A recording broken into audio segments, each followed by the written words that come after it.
श्री झंडा बाबा की संत भगवान की सदगुरुदेव भगवान की जय जय श्री राधे जय जय श्री राधे जय जय श्री राधे।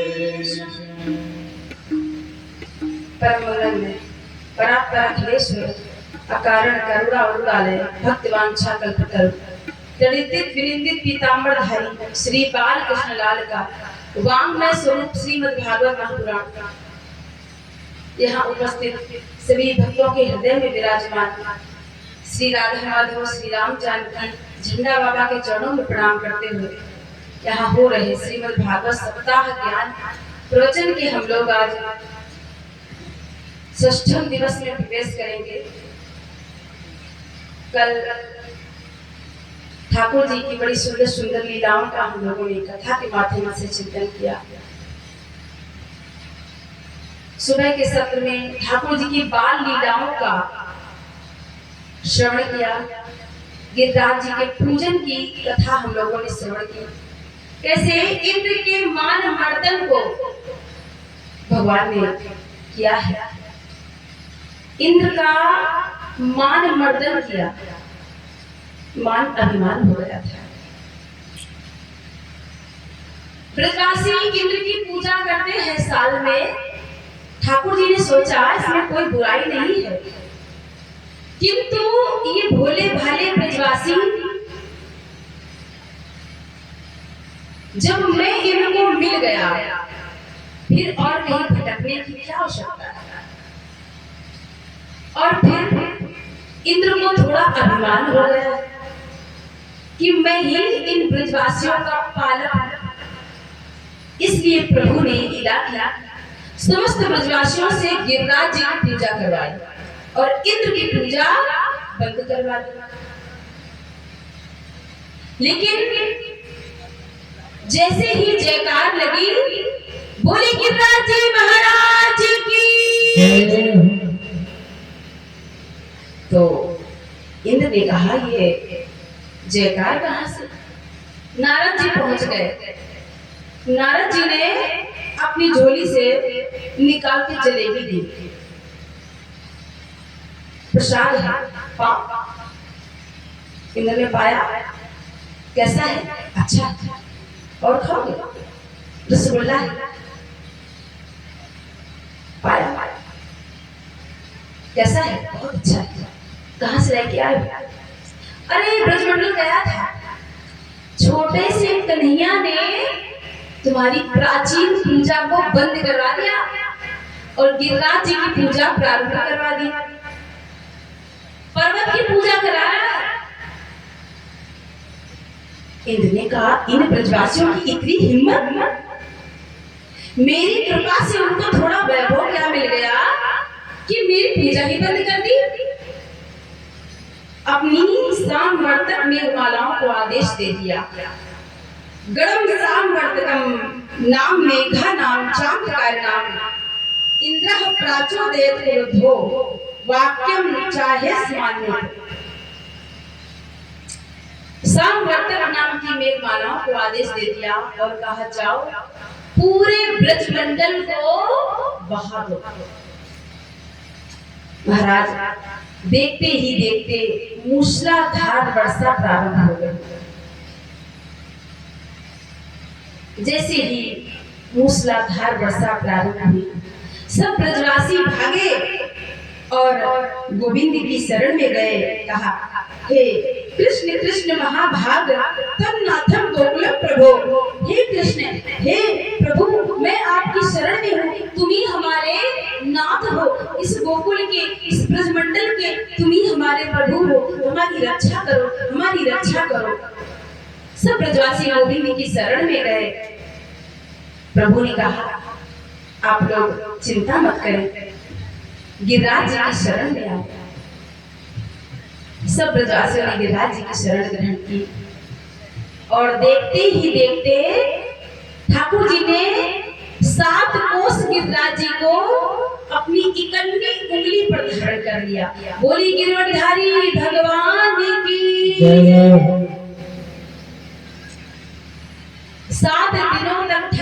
ने गिरिराज जी को धारण कर रखा। मूसलाधार वर्षा हो रही महाराज। जब 7 दिन हो गए तो ब्रजवासी बोले, लाला तू थक गया होगा, लाला हम लठियां लगाए हैं, तूने आराम कर ले। गोविंद बोले आराम करने लग गया ना तो गिरिराज जी नीचे आ जाएंगे ना। लाला हमने मोटी मोटी लठियां लगा रखी है, ना गिरेंगे, तूने आराम कर ले। मदमंगल बोले, तू तो मेरी लाला मेरी गोद में ही आराम कर ले, सो जा। गोविंद ने कहा, तुम्हारी इन लाठियों में सामर्थ्य नहीं है कि गिरिराज जी को धारण कर ले। और ठाकुर जी ने कहा, मैं भगवान हूं। इतना कहते ब्रजवासी बोले, देख फिर से कहियो तुम कौन हो? बोले हम भगवान हैं। अच्छा तुम भगवान हो?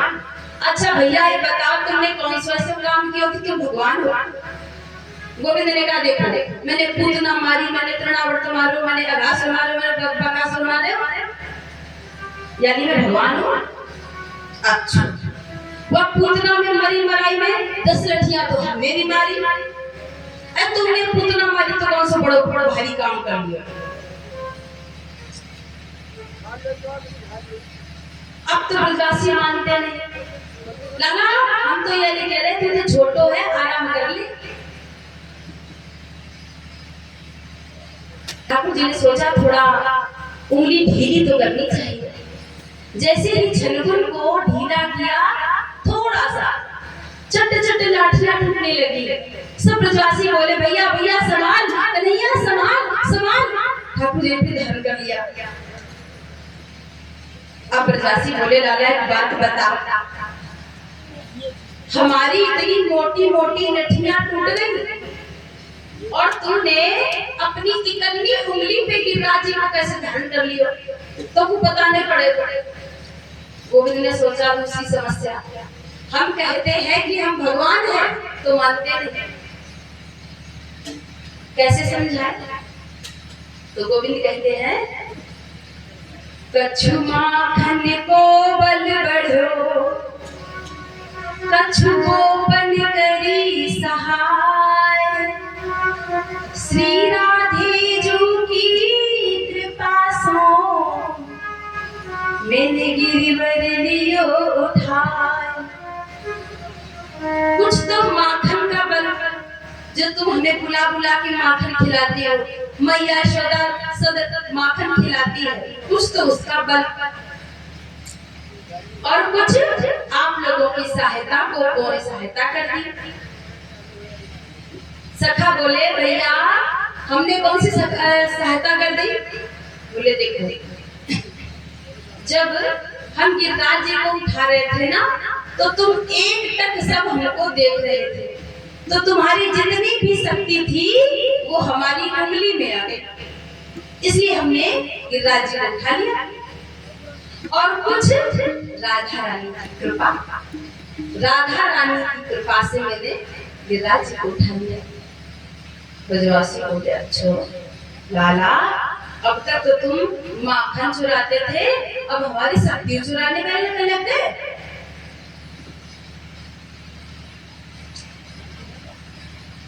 सात दिनों तक ठाकुर जी ने करनी हुई कृपा गिरिराज जी को धारण किया।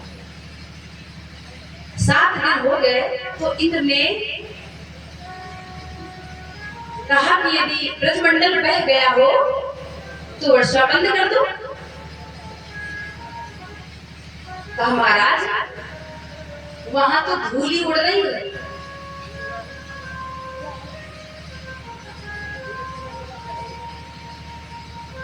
वहां तो धूल उड़ रही है।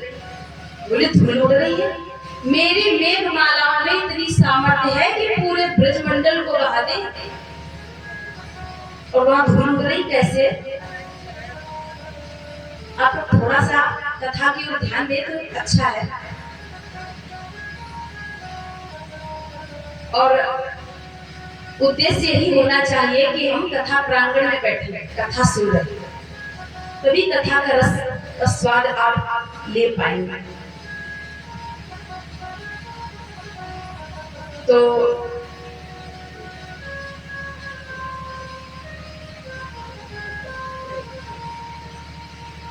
वहां तो धूल उड़ रही महाराज, धूल उड़ रही है। कैसे? बोले एक कोने पे अगस्त मुनि बैठे वर्षा का जल पी रहे हैं। राम जी के समय से प्यासे रह गए थे। एक बार हुआ क्या कि माता जानकी के मन में बड़ी जिज्ञासा थी कि घर में कोई संत पधारे, कोई साधु पधारे तो अपने हाथों से हम उन्हें प्रसाद खवाएं। धूप जल रही क्या यहाँ पे? धूप जल रही है, धूप बत्ती थोड़ा कर दो उसको।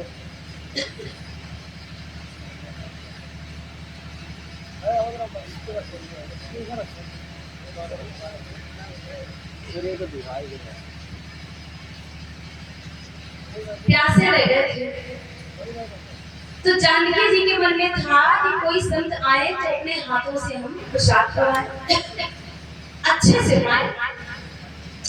राम जी से बोली, प्रभु कोई ऐसा संत आया है जिसको मैं अपने हाथ से भोजन बनाऊं और खिलाऊं। राम जी ने कहा, देवी कोई ऐसा संत आ गया तो तुम, ऐसे भी संत होते हैं कि तुम बनाते बनाते थक जाओगी, चक्कर में मत पड़ो। जानकी जी ने कहा, नहीं प्रभु, ऐसा कोई संत आए जो मैं अच्छे से पवाऊं। अब संतों को आप बुलाते हैं, प्रसाद पाते हैं, एक दो पूरी पाके उठ जाते हैं। कोई ऐसा संत आए जो भर पेट तृप्त होके पाए। अगस्त मुनि को राम जी ने इशारा कर दिया, बाबा आ जा। अगस्त मुनि आ गए। राम जी ने कहा, देवी अगस्त मुनि आई। माता जानकी बड़ी प्रसन्न हुई और चरण प्रक्षालन दोनों लोगों ने किया और आसन दिया और कहा, बाबा आप प्रसाद पाके जाइए। अगस्त मुनि ने कहा, देखो अब हमें भूख तो लगी नहीं है बेटी, अब तुम कहती हो तो थोड़ा पा लेंगे।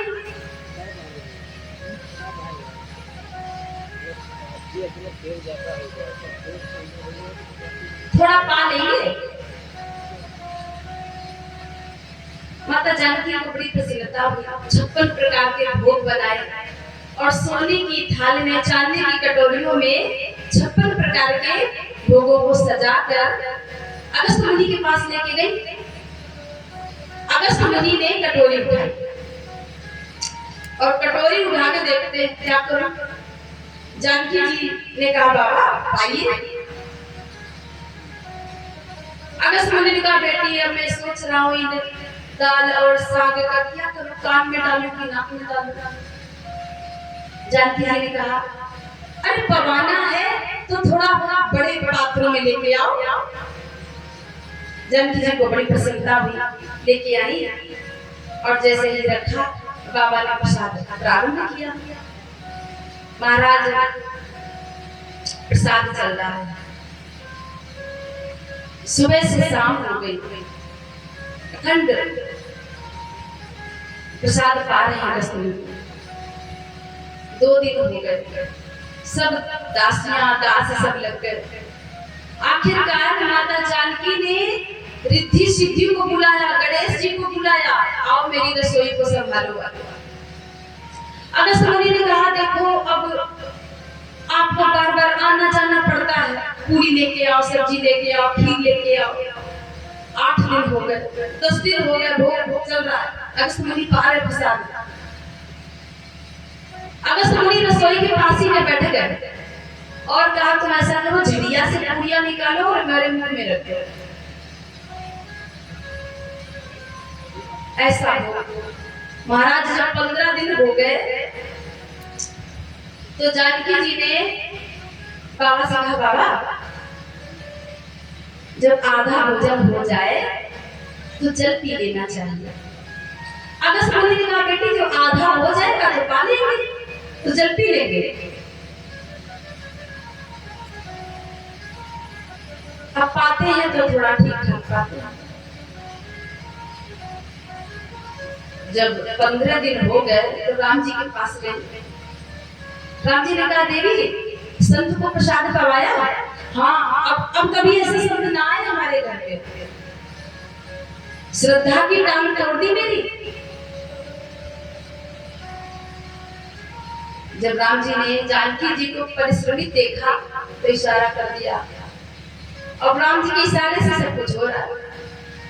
अगस्त मुनि ने कहा बेटी अब जल दो, अब आधा भोजन हो गया, जल दो। तो जानकी जी ने कहा बाबा अब आप 2-4 घड़े का जल तो पिएंगे नहीं, जल भी पिएंगे तो 2-4 कुंटल पिएंगे, 2-4 ड्रम चाहिए आपको, हमारा जल का व्यवस्था कहाँ से करें। अगस्त मुनि ने कहा हाँ बेटी जल भी पीते हैं तो थोड़ा ठीक ठाक ही पीते हैं।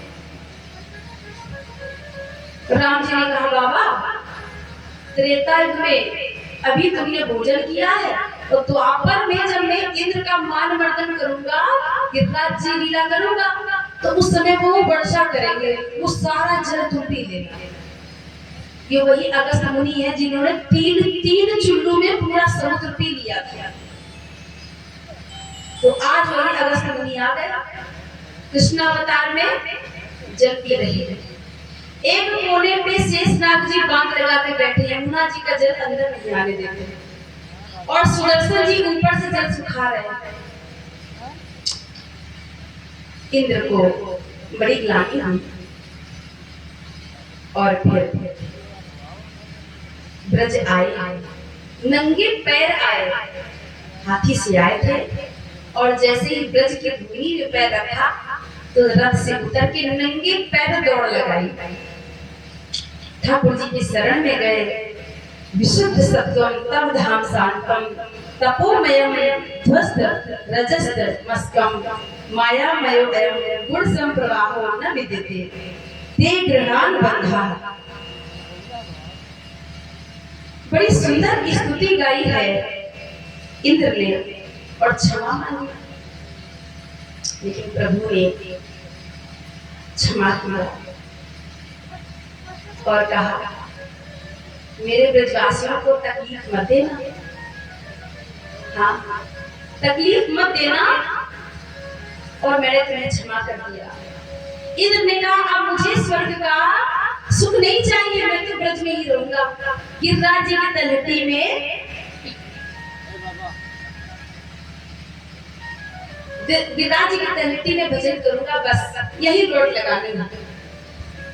प्रभु ने कहा ब्रजवास ऐसे नहीं मिलता, कहाँ तुम स्वर्ग का सुख भोगते हो और ब्रज में रहने के लिए तो बड़ा कठोर तप करना पड़ता है, ऐसे नहीं ब्रजवास मिलता।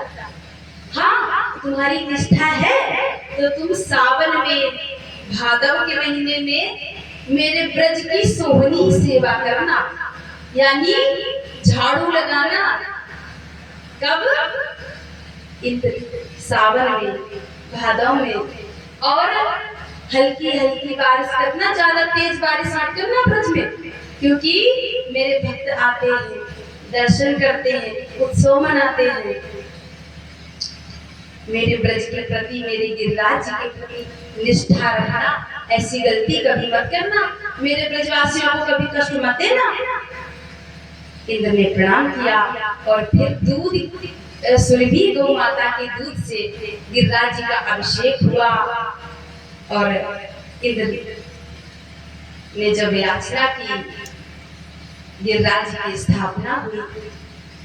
इसीलिए कहते हैं हमारे ब्रजवासी कि इंद्र लगावे बुहारी,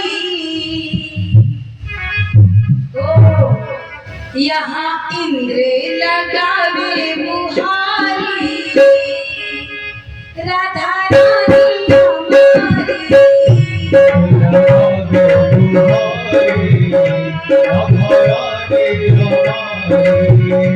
यहाँ इंद्र लगावे बुहारी,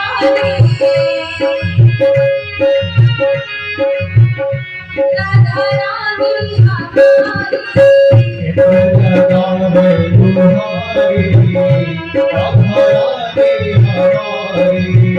तीनों लोकन से न्यारी, राधा रानी हमारी, तीनों लोकन से न्यारी, राधा रानी हमारी, रानी हमारी।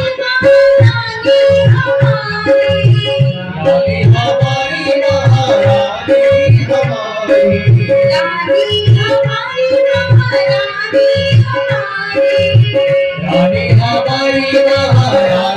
हमारी तीनों लोगन से प्यारी रानी हमारी।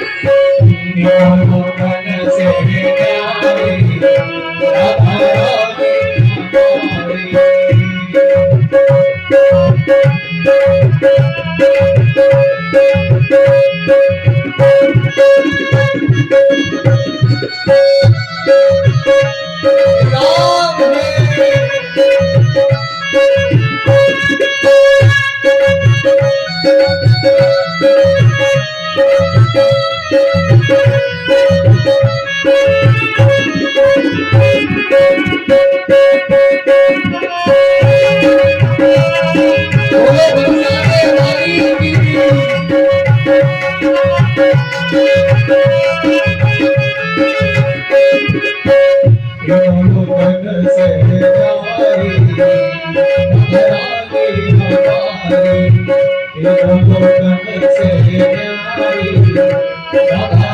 रानी रानी हमारी महारानी हमारी रानी हमारी महारानी हमारी तीनों लोगन से प्यारी राधा रानी हमारी तीनों लोगन से प्यारी राधा रानी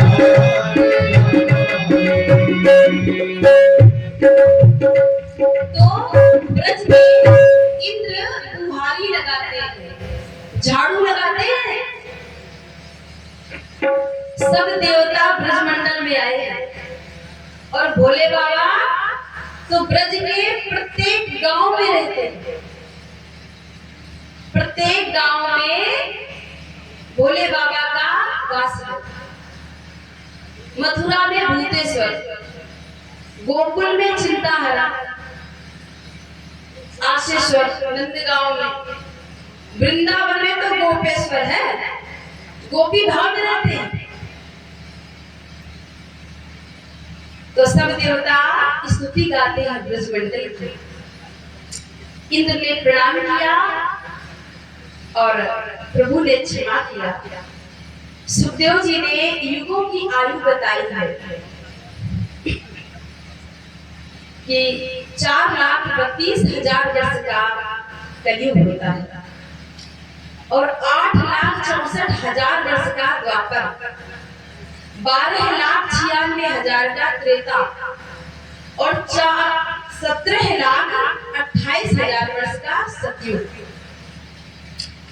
ऐसे जब 4 युग बीत जाते हैं तो इसे चतुर्युगी कहते हैं और जब 71 बार बीतते हैं तो एक मनंतर पूरा होता है।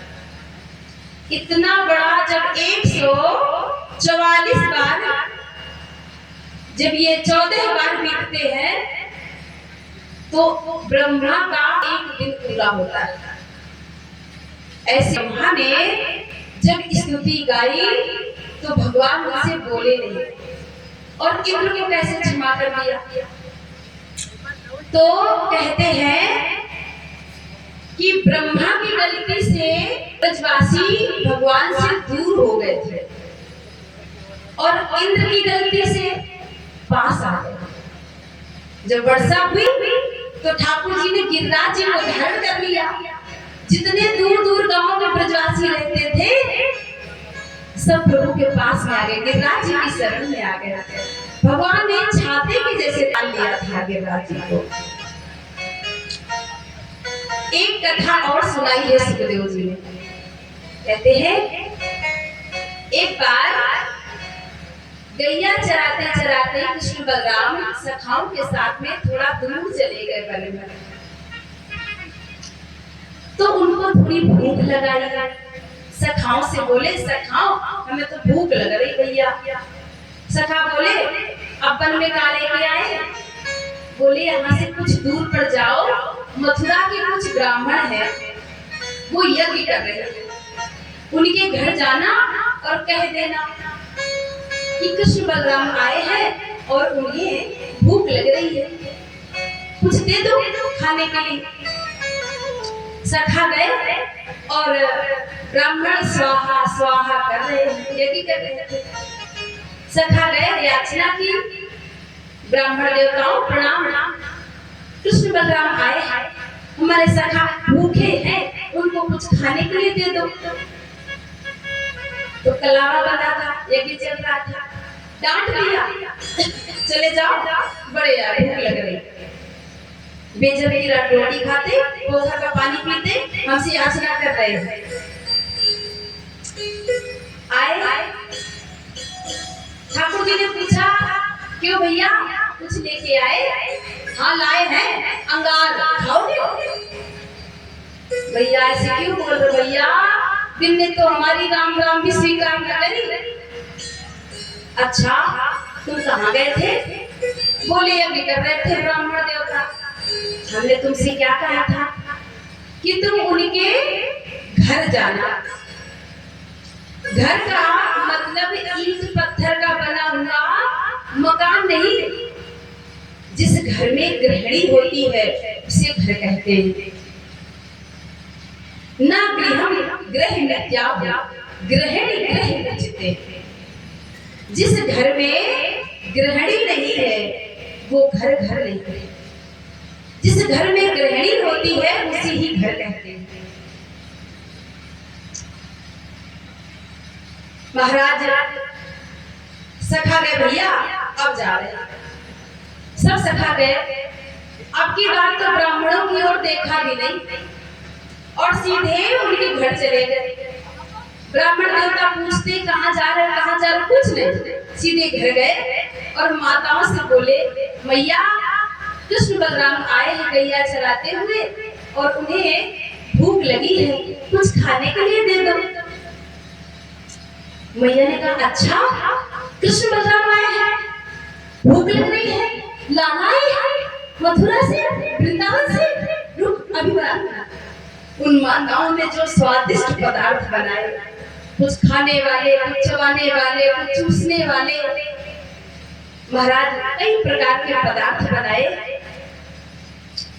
और अपनी अपनी टोकरियों में सजा कर चल दी। जैसे ही जाने लगी तो ब्राह्मण देवताओं ने कहा, इशारे से पूछा कहाँ जा रही हो? माताओं ने ऐसे घूंघट लगा लिया, जा रही है। क्यों? क्योंकि इन स्त्रियों ने, इन माताओं ने भगवान की कथा सुनी थी। ब्राह्मणों ने यज्ञ तो किया था, कथा नहीं सुनी थी, इसलिए गोविंद को जाना है। जाने बिन ना होई प्रतीति, बिना प्रतीति होई नहीं प्रीति। जब तक आप जानेंगे नहीं तब तक प्रेम हो नहीं सकता। सुखिया माली मथुरा की थी रहने वाली, तो सब जगह गांव में फल बेचती थी, वृंदावन जाती, नंद गांव जाती और जो ठाकुर जी लीलाएं करते थे उन सारी लीलाओं को मथुरा में सुनाती थी उन ब्राह्मण पत्नियों को। और ब्राह्मण पत्नियां बैठ के सुनती, आज लाला ने ये लीला की, आज पहली बार लाला बोले, मैया कहा, आज पहली बार माखन चोरी करने गए। सुना था, उनकी लीलाओं को जाना था, आज दर्शन करने का सौभाग्य प्राप्त हुआ। सब माताएं सारे छीके लेके गई तो कृष्ण बलराम ने उनका स्वागत किया। मैया स्वागतम वो महाभागा, आश्रिताम कर्माण क्यों यन्नो दित्रच्छया प्राप्ता उपपन्न मिदम जीवाः। आपका स्वागत करता हूँ, हे महाभागों, आइए विराजिए। स्वागत किया।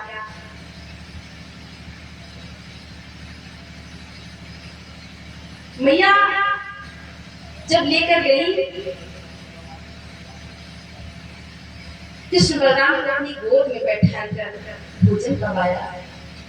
बड़े स्वादिष्ट भोजन है, प्रसाद पवाया और कहा, मैया अब तुम जाओ। बोली नहीं, अब नहीं जा सकते, हमारे पतियों ने इशारे से कहा अब आना, तब बताएंगे, अब बताएंगे, हम नहीं जा सकते। गोविंद ने कहा, नहीं आप जाओ, जा पर कृपा राम की हुई, ता पर कृपा करे सब कोई। पहले से ज्यादा तुम्हारे पति अब तुम्हारा सम्मान करेंगे, जाओ।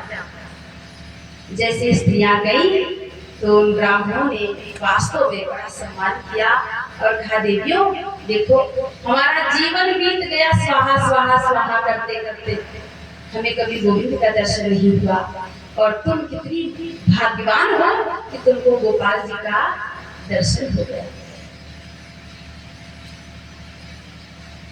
आगे ठाकुर जी ने ब्रजवासियों को स्वप्न में वैकुंठ का दर्शन कराया, नंद बाबा को वरुण लोक से छुड़ाया है। आगे सुखदेव जी कहते हैं कि गोपियां कौन है, एक बार चिंतन करें कि ये गोपी है कौन। गोपी जिसने अपनी इंद्रियों को पी लिया, प्रत्येक इंद्रिय के माध्यम से गोविंद के नाम का, रूप का, कथा का रस लिया है, उसे कहते हैं गोपी। गोपी प्रत्येक इंद्रिय से, जिस गोपी का खाना पीना सोना जागना नाचना सब कुछ गोविंद है, सिर्फ गोविंद। लाला गैया चराने गए हैं, शाम को आएंगे तो अपने घर की छत से टकटकी लगा के देखती रहती है, किधर बंसी बजी, किधर बंसी बजी, अब लाला आ रहे होंगे, अब लाला आ रहे होंगे। कोई भी कार्य करती है तो सिर्फ गोविंद का चिंतन करती है, लाला का चिंतन करती है, इसे कहते हैं गोपी। और ये इतनी गोपियां ब्रजमंडल में कैसे आई? कहते हैं जब मेरे प्रभु ने रामावतार लिया तो वन में गए, और वन में दाढ़ी मूछ वाले बाबा थे, उन्होंने माता जानकी को प्रभु के साथ में देखा कि मैया उनकी सेवा करती है, अपने हाथों से भोजन करवाती है, पर मैं कितनी सेवा कर रही हूँ। तो दाढ़ी मूछ वाले बाबाओं के मन में मोह हो गया, सोचे यदि हम स्त्री होती तो हम भी प्रभु की सेवा ऐसे करती। बाबा ने जैसे ही जिज्ञासा रखी, प्रभु ने मन ही मन में स्वीकार किया और कहा कि ब्रजमंडल में सब गोपी बन के आए। भगवान ने जब मत्स्य अवतार लिया तो मत्स्य कन्याओं के मन में जिज्ञासा हुई कि काश हम स्त्री बनके उनकी सेवा करते। वो मत्स्य कन्याएं भी ब्रजमंडल में गोपियां बन के आई। जब भगवान ने 52 अवतार लिया तो दैत्य कन्याओं के मन में भी जिज्ञासा हुई कि ये हमको 52 रूप है ना, ये हमको पति रूप में मिल जाए, हम स्त्री बनके उनकी सेवा करते हैं। वो सब दैत्य कन्याएं ब्रजमंडल में गोपी बनकर आई, हजारों लाखों गोपियां। आज अब मिलन की तो जिज्ञासा है, कब मिलेंगे। आज प्रभु ने अवसर देखा, शरद पूर्णिमा की रात्रि है, बालुका चमक रही है, यमुना जी कलरव कर रही है, रात्रि का समय है, रात्रि में खिलने वाले पुष्प पूर्ण रूप से खिल रहे हैं, सुगंधित वायु चल रही है, बड़ा ही शुद्ध वातावरण है। आज प्रभु ने अवसर देखा और मुरली का निनाद किया।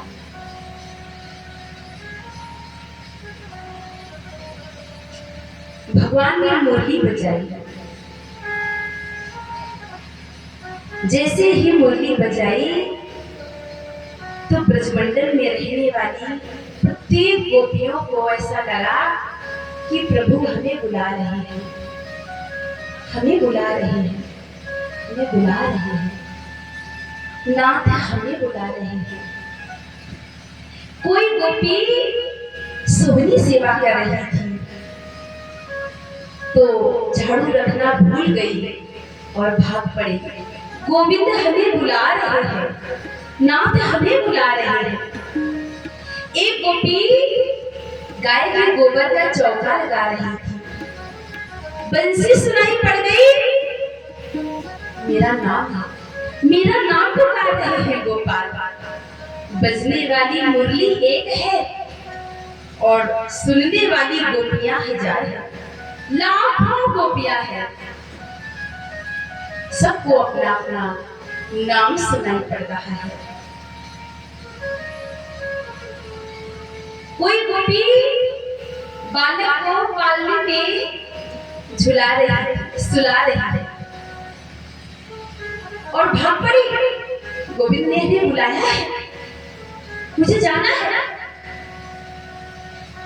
एक गोपी के पति ने मांगा नमक और शक्कर दे के भाग गई। गोविंद हमें बुला रहे हैं, मैं जा रही हूं। एक गोपी आंखों में काजल लगा रही थी, एक में लगाया, एक में लगाना ही भूल पड़ी, भाग गई। गोविंद हमें बुला रहे हैं, प्रीतम हमें बुला रहे हैं। एक गोपी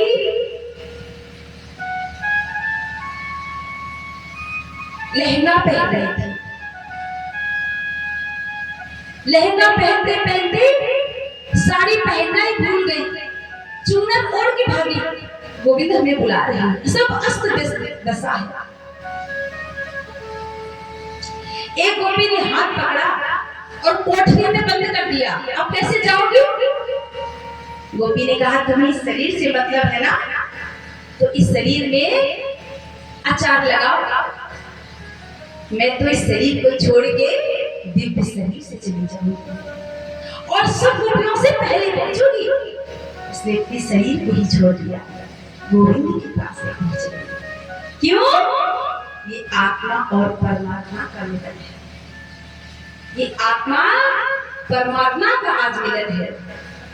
हजारों लाखों गोपियां दूर दूर से भागती चली आ रही हैं। यमुना जी के किनारे पहुंच गई। पूर्ण रूप से चंद्रमा खिला हुआ है, बालुआ चमक रही है। गोविंद ने जैसे ही गोपियों को देखा तो उनका स्वागत किया। स्वागतम वो महाभागा प्रियम किम करवाणि वा ब्रजश्यानामयम कच्चित् भूतागमन कारणम। पहले तो स्वागत किया और फिर कहते हैं भूतागमन किम कारणम, तुम्हारे आने का कारण क्या है बताओ ना। गोपियां स्तब्ध है, क्या कहें, एक दूसरे की ओर देखती है, क्या कहें। सोचती है मैंने अपना घर छोड़ा, परिवार छोड़ा, माता पिता छोड़े, बालक छोड़े, पति छोड़े, सब कुछ छोड़ा, इनसे मिलने आ गई, हमारा स्वागत भी कर दिया और अब पूछते हैं भूतागमन किम कारणम, तुम्हारे आने का कारण क्या है। एक दूसरे की ओर देख रही है और पैर में अंगूठे से जमीन को पूरे देती है। क्या उत्तर दे? गोविंद ने फिर पूछा, कहा रजन्येषा घोर रूपा घोर सत्वान सेविता प्रतियात रजम नेहे स्त्रियम स्त्रियम स्त्रीभिः सुमध्यमा। गोपियों तुम इस घोर रात्रि में क्यों आ गई? अच्छा तो तुम ये सुंदर सुहावनी चांदनी रात देखने आई हो, चांद का दर्शन करने आई हो, कर लिया, अब जाओ। अच्छा तो रात्रि में खिलने वाले सुगंधित पुष्पों का दर्शन करने आई हो, आनंद लेने आई हो। देखो इस वन में हिंसक जीव भी रहते हैं, चली जाओ, अकेले नहीं आते। और जो उच्च कुल की स्त्रियां होती हैं कभी नहीं, पतिव्रता स्त्री को अपने पति की ही सेवा करनी चाहिए। पति कैसा भी हो, लूला हो, लंगड़ा हो, दुर्भाग्यवान हो, काला हो, कैसा भी हो, पति की ही सेवा करनी चाहिए। पतिव्रता स्त्री को पति को नहीं छोड़ना चाहिए। दृष्टम वनम पुष्पितम राकेश कर्जरजितम। तुमने इस वातावरण को देख लिया ना, अब जाओ। गोपियां मौन है, क्या उत्तर दे? तो ठाकुर जी ने एक उदाहरण दिया। देखो, हम तुम्हें एक कथा सुनाते हैं। एक पति पत्नी अपने एक बालक के साथ में रहते थे। उनका 1.5 साल का बालक था और वो अग्निहोत्र ब्राह्मण थे, जिनके यहाँ नित्य 24 घंटे अग्निहोत्र होता था, अग्नि जलती ही रहती थी।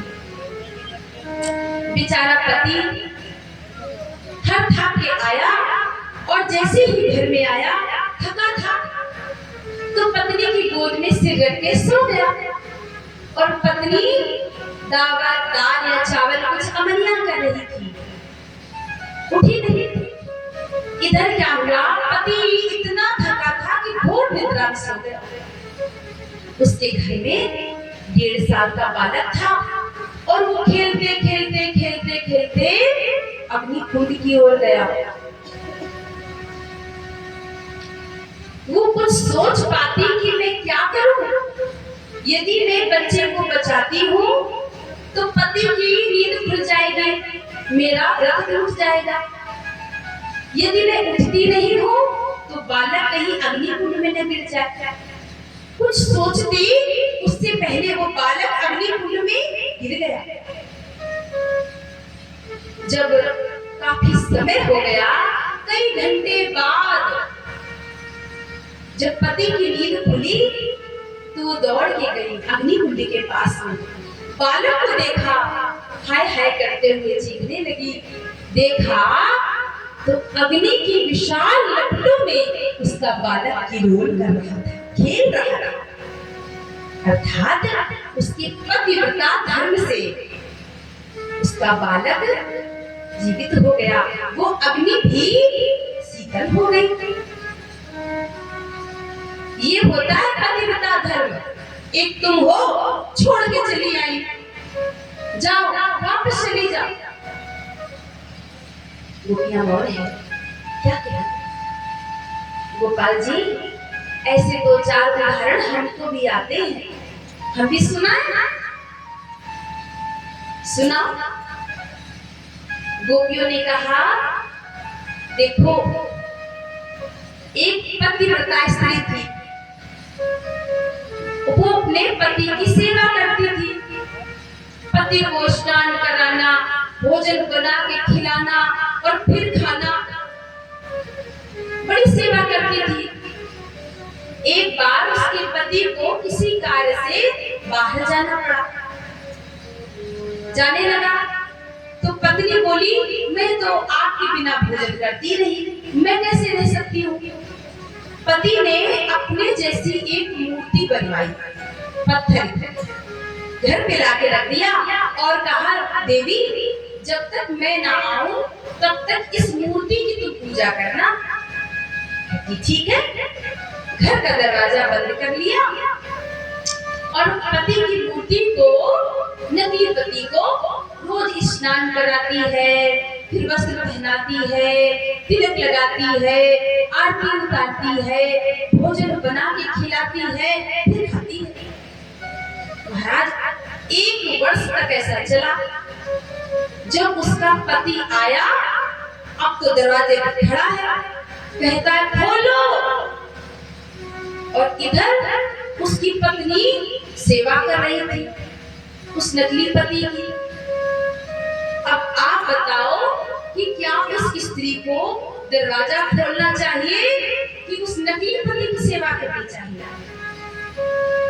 गोविंद ने कहा, भी कोई पूछने की बात है? अरे जब असली पति आ गया तो नकली पति की पूजा करने से क्या मतलब? पंडित जी, आपने ही फैसला कर दिया। हाँ, जब हमें परमात्मा रूपी पति मिल गया तो संसार की पतियों की सेवा करने का क्या मतलब है। मुझे तो मेरा गोविंद मिल गया, परमात्मा मिल गया, अब संसार में दिखावा क्यों। गोविंद ने कहा, गोपियों, हम तुम्हारी परीक्षा ले रहे थे, तुम पास हो गई, अब चलो हम रास करते हैं। तो महाराज दो दो गोपी और बीच बीच माधव, जैसे ही महाराज प्रारंभ हुआ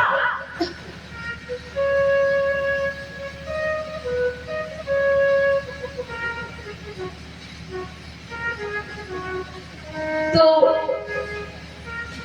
गोपियों को थोड़ा मान हो गया, थोड़ा सा अभिमान आ गया। क्या कि हम इतनी सुंदर हैं, इसलिए हमारे साथ में ये महाराज कर रहे हैं, अभिमान आ गया। तो राधा रानी को साथ में लिया ठाकुर जी ने और गोपियों को छोड़ दिया। राधा रानी को मान हो गया, सोचती है यदि हम ऐसे ही इनके साथ में रही तो ये गोपियों को कभी नहीं मिलेंगे, और गोपियां तो भटकती रहेंगी बेचारी। अजी मुंह पे तो चलो न जाए, मुंह पे तो मेरे तो पैर दर्द कर रहे हैं। ठाकुर जी ने कहा, मेरी पीठ पे बैठो। जैसे ही पीठ पे बैठाला, ठाकुर जी अंतिम ध्यान हो गए। राधा रानी धम्म सी गिरी, उनको भी छोड़ दिया। अब हे गोपाल कहाँ चले गए, हे गोविंद कहाँ चले गए, रो रही है गोपियां।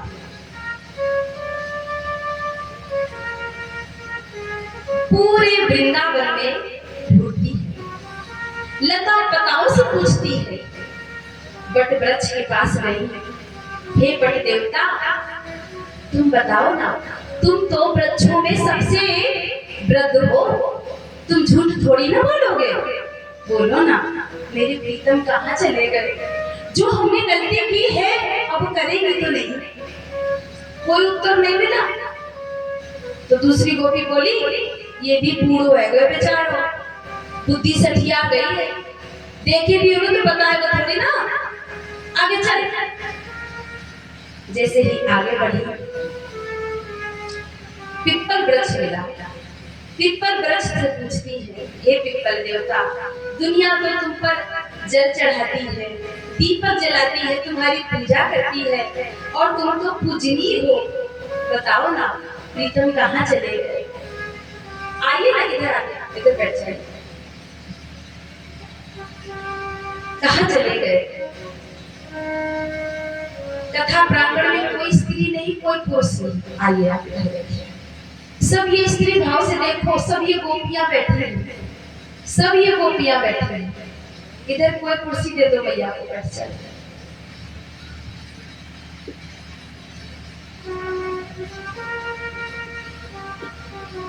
तो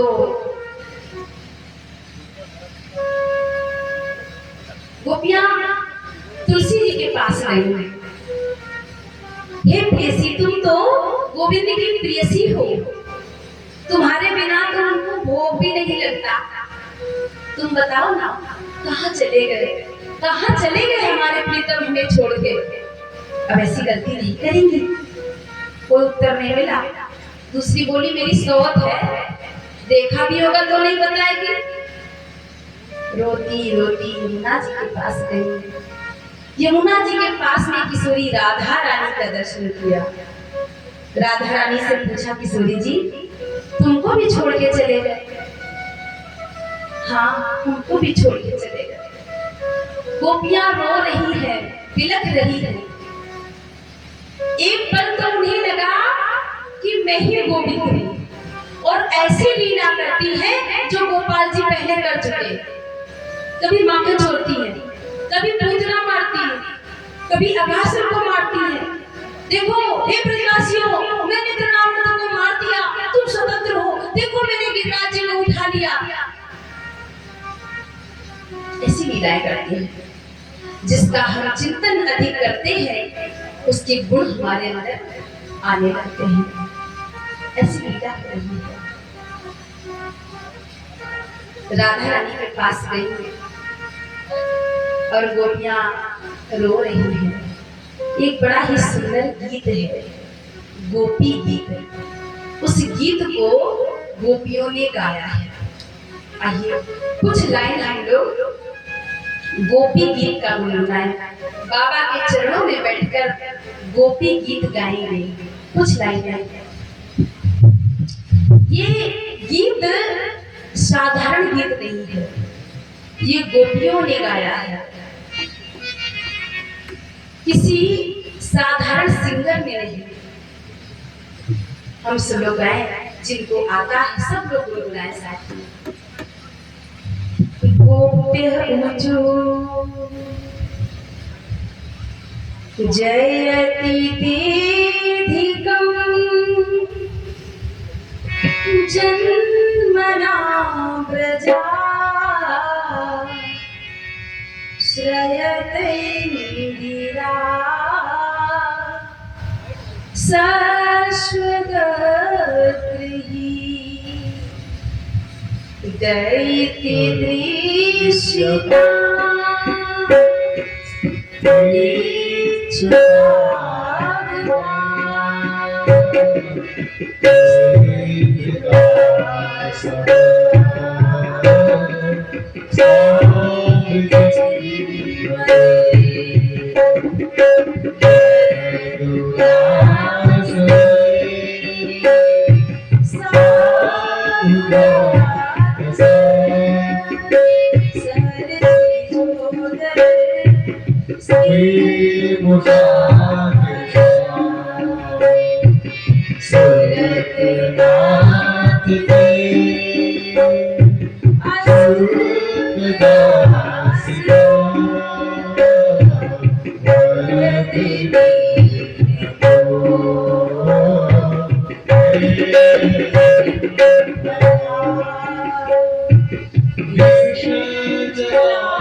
अपने भावों को कहा है, हे गोपाल, जब से तुम्हारा जन्म ब्रजमंडल में हुआ है, ये ब्रजमंडल पहले से अधिक सुहावना हो गया है।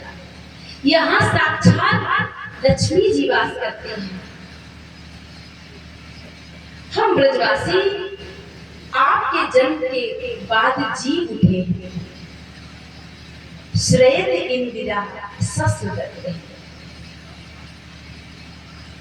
दैत्य दृश्यतां दिशतां स्वैद्रतासो त्वां विचिन्वते सरददासी साधुजात सते सिर सिजोदर श्री मुषाद सुरतनाथ ते अशुल्क दासिका। हम आपकी अशुल्क दासिका, बिना मूल्य की दासी। हे गोपाल, तो बिना मूल्य की आपकी दासी कहाँ छोड़ के हमें चले गए? हमने गलती की है, हमें अभिमान आ गया, मान आ गया। अब ऐसी गलती तो करेंगे नहीं। कहाँ छोड़ के चले गए? गोपियां बार बार प्रार्थना करती हैं और फिर भुजाओं को उठा के कहती हैं, कृष्णो हम पश्चात हे नाथ रमण प्रेष्ठ क्वासी क्वासी महाभुज। क्वासी क्वासी महाभुज कहा तो बाकी बिहारी लाल प्रकट हो गए। हे नाथ रमण प्रेष्ठ कहा तो राधा रमण लाल जी प्रकट हो गए।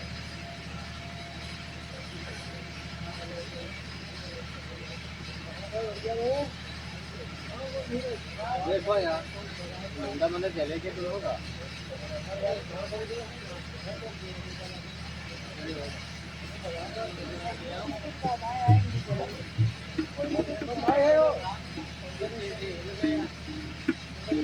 बना लोगे तो बनाओ। ये गया कहाँ है?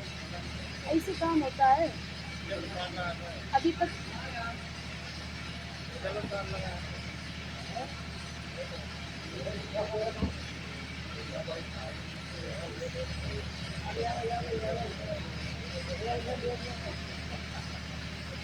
उससे बोल क्या यहाँ से हटोगे जब तक आप वाला इसमें नहीं होगी। उसे बोलो तो कुर्सी डाल के इधर को हटोगे। उसे बोलो यार कुर्सी डाल के बैठो जब तक आप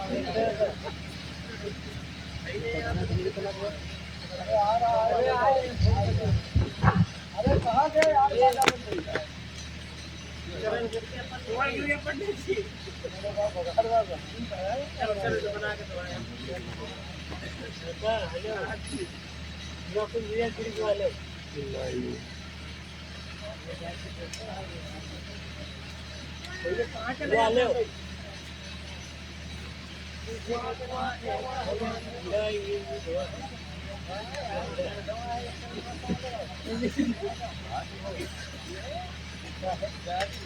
ये क्या इसको क्या हो गया मैं घोड़ नहीं लग गया है